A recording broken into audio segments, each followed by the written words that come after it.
Bonjour à tous, aujourd'hui je vais vous parler de moto et de cinéma américain des années 30 et 40 principalement.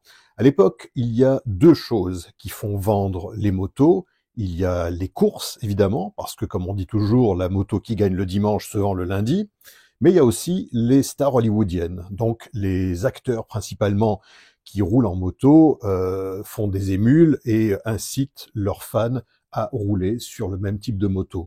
Donc je vous ai parlé déjà de Clark Gable, qui était un grand amateur d'Harley-Davidson, mais il n'y avait pas que lui, il y avait aussi des gens comme Ward Bond qui roulait en Knucklehead, il y avait Tom Mix qui roulait bien avant en Henderson, Buck Jones roulait en Indian, un acteur comme John Payne a roulé en Harley, Robert Taylor a roulé en Knucklehead, et ainsi de suite. Voilà. Donc, il y avait aussi beaucoup d'Harley dans les films américains. Donc, des Harley qui jouaient des rôles de figurants, principalement lorsqu'il y avait des courses-poursuites ou des scènes avec des policiers à moto.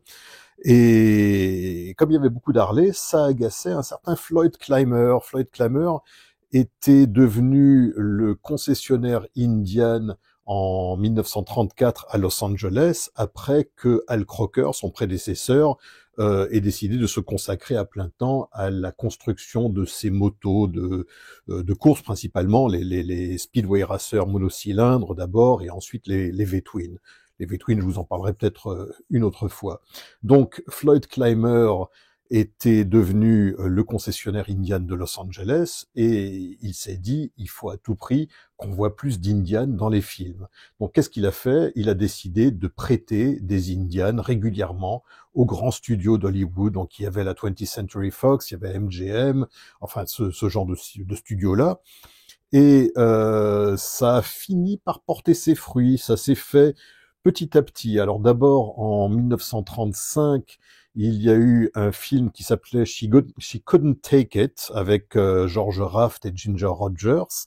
Et à la fin de ce film, il y a une énorme course-poursuite. Je vais d'ailleurs vous la montrer. Alors là, ça sera pour vous 2 minutes de bonheur parce que ce sont des images que vous ne connaissez sans doute pas. Et dans cette course-poursuite, on voit donc une quantité d'Harley, mais aussi des Indians qui sont en pleine action, qui roulent vraiment à fond la caisse.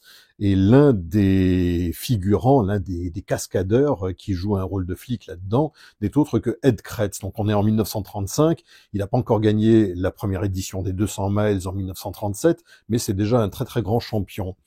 Je vous laisse donc regarder d'abord ce petit extrait. Là, c'est 2 minutes de bonheur, comme je vous disais.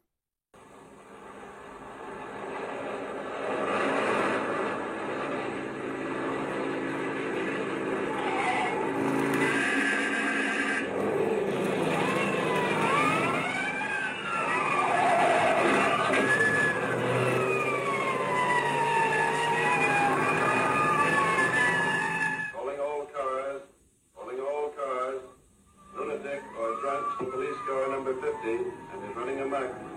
Get him at once. Fire, kid! There he goes now!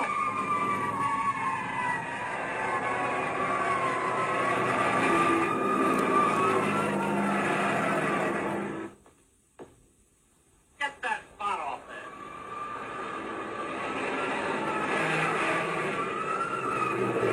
Look at that go! Get him!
Voilà, donc après ce petit extrait de film de 1935, je vais vous en montrer un autre qui date de 1937.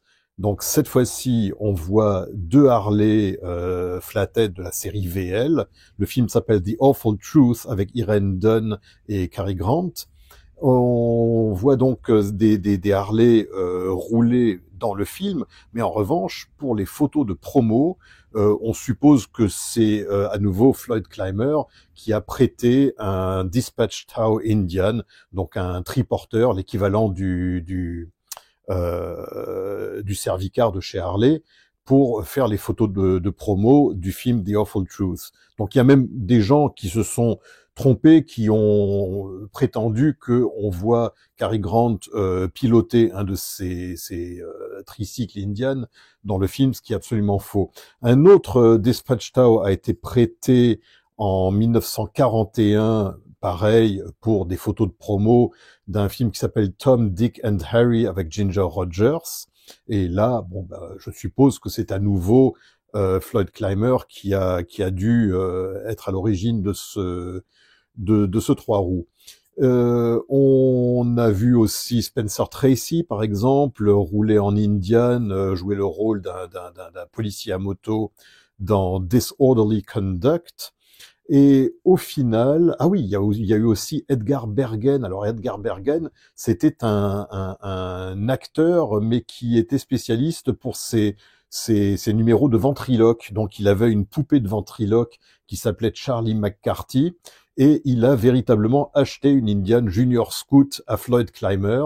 Et après ça, il s'est prêté à toute une séance de photos avec sa poupée Charlie McCarthy, à qui il avait acheté un petit casque et des petites lunettes. Voilà.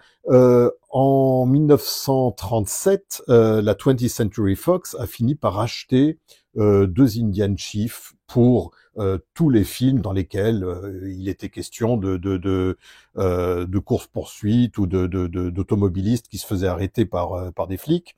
Donc ces Indian Chiefs ont été redécouvertes en 1973 dans un entrepôt. Elles avaient à peine 2000 miles au compteur chacune, et elles ont été vendues. Alors j'ai ici un catalogue d'une vente aux enchères de la 20th Century Fox, mais qui date de 1971. Malheureusement, c'est pas celui de 73. J'aurais bien aimé voir les deux Indian Chiefs là-dedans. Donc là, il y a vraiment plein de choses intéressantes. Bon, enfin, plein de choses intéressantes. Là, vous tombez que sur des pages sans illustration. Il y a notamment le vélo utilisé par Paul Newman dans Butch Cassidy and the Sundance Kid, et à la fin, il y a toutes sortes de voitures, voilà, des calèches, des diligences, des choses utilisées pour différents westerns, différents films. Il y a de tout. À la fin, il y a même des maquettes de bateaux, des avions, des choses absolument incroyables. Mais malheureusement, je n'ai pas le catalogue de 73 avec les deux Indians de 1937. J'aurais bien aimé l'avoir. Bon, voilà, c'était à peu près tout pour aujourd'hui. Hein. C'était juste pour vous expliquer que grâce à Floyd Clymer, on a vu un peu plus d'Indian dans le cinéma américain pendant les années 30 et 40. Voilà, c'était tout. Allez, à la prochaine. Salut.